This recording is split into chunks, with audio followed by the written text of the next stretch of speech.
আফ্রিকার ফুটবল স্পন্দন যখন বিশ্বমঞ্চে ছড়িয়ে পড়ে, একটা নাম আসে বারবার, ঘানা। ব্ল্যাক স্টার্স আবারও প্রস্তুত ওয়ার্ল্ড কাপ স্টেজে নিজেদের নতুন করে প্রমাণ করতে। টানা দ্বিতীয়বার বিশ্বকাপে জায়গা করে নেওয়া দলটির টার্গেট এবার একটাই, ২০১০ সালের সেই স্বপ্নযাত্রাকে ছুঁয়ে দেখা।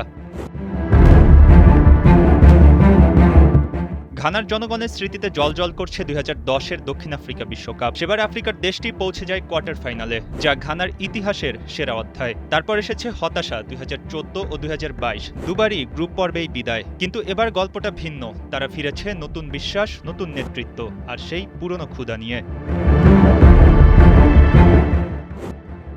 আফ্রিকান বাছাই পর্বে ছিল দাপুটে পারফরমেন্স, ১০ ম্যাচে ৮ জয়। গ্রুপের শেষ ম্যাচ পর্যন্ত লড়াই করতে হয়েছে, তবে শেষ হাসি হেসেছে ঘানাই। কোমোরোসের বিপক্ষে মোহাম্মদ কুদুসের সেই ম্যাচ উইনিং গোলই নিশ্চিত করে বিশ্বকাপের টিকিট। আর পুরো বাছাইয়ে দলের সবচেয়ে বড় ভরসা ছিলেন জর্ডান আইয়ু, ৭ গোল করে যিনি সামনে থেকে নেতৃত্ব দিয়েছেন আক্রমণ ভাগকে।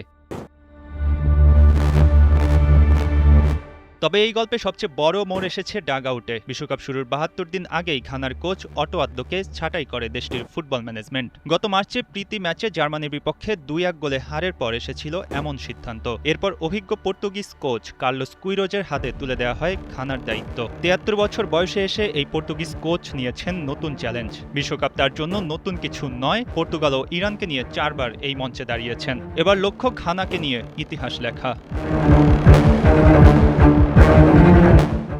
ঘানাকে নিয়ে বিশ্বকাপকে মিশন হিসেবে নিয়েছেন দলটির নতুন কোচ কার্লোস কুইরোস। নিজ মুখেই সে কথা জানিয়েছেন। গ্রুপ এলে ঘানাকে খেলতে হবে পানামা, ইংল্যান্ড ও ক্রোয়েশিয়ার বিপক্ষে। দলটিকে নতুন রূপে দেখা যেতে পারে এবারের বিশ্বকাপে। ২০০৬ বিশ্বকাপের সাহস, ২০১০ বিশ্বকাপের স্বপ্ন মিলিয়ে ব্ল্যাক স্টার্সরা লিখবে কি নতুন এক ইতিহাস? মঈন হাসান, ৭১।